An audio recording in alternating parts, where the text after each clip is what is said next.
As the third-gen iPhone SE marks its second anniversary this month, anticipation grows for the upcoming model, set to arrive before it reaches the 3-year mark.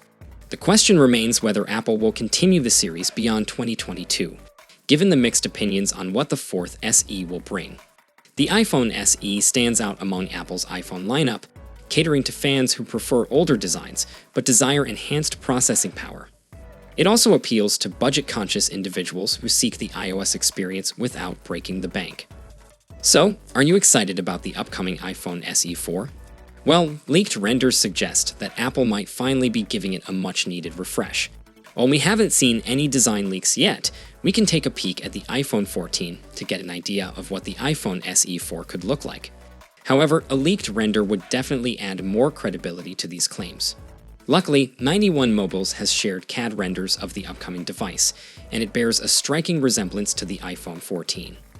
With a larger 6.1-inch display, the iPhone SE 4 is stepping up its game from the previous 4.7-inch display of the iPhone SE 3.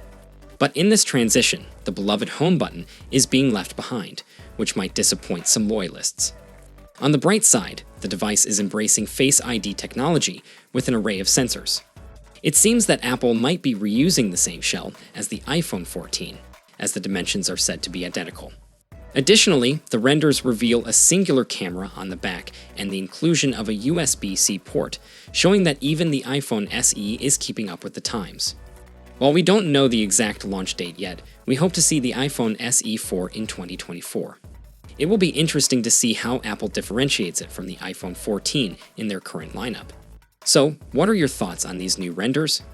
Let us know in the comments section below, and don't forget to stay tuned for more updates on our channel. See you next time. Peace out.